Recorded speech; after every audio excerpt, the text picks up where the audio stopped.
प्रभुं प्राणनाथं विभुं विश्वनाथं जगन्नाथनाथं सदानन्दभाजम् भवद्भव्यभूतेश्वरं भूतनाथं शिवं शङ्करं शम्भुमीशानमीडे गळेरुण्डमालं तनौ सर्पजालं महाकालकालं गणेशाधिपालम् जटाजूटगङ्गोत्तरं गैर्विशिष्यं शिवं शङ्करं शम्भुमीशानमीडे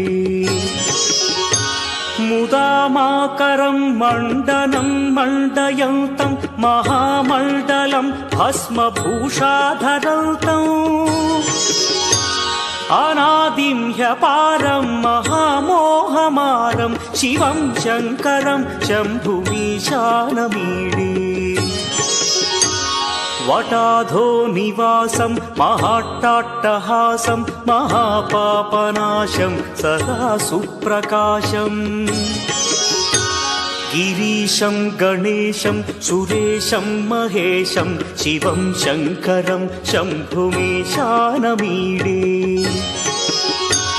गिरीन्द्रात्मजा सङ्गृहीतार्थदेहं गिरौ संस्थितं सर्वदा पन्नगेहम्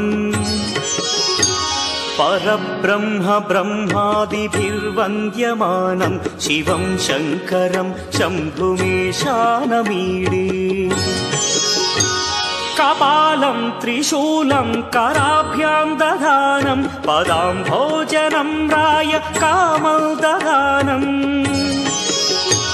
बलिवर्धयानं सुराणां प्रधानं शिवं शङ्करं शम्भुमीशानमीडे शरच्चन्द्रगात्रं गणानन्दपात्रं त्रिनेत्रं पवित्रं धनेशस्य मित्रम् अपर्णाकळत्रं सदा सच्चरित्रं शिवं शङ्करं शम्भुमीशानमीडे हरं सर्पहारं चिताभूविहारं भवं वेदसारं सदा निर्विकारम् श्मशाने वसन्तं मनोजं दहन्तं शिवं शङ्करं शम्भुमीशानमीडे स्वयं यः प्रभाते नरः शूलपाणे पठे स्तोत्ररत्नं गृह प्राप्य रत्नम् सुपुत्रं सुधान्यं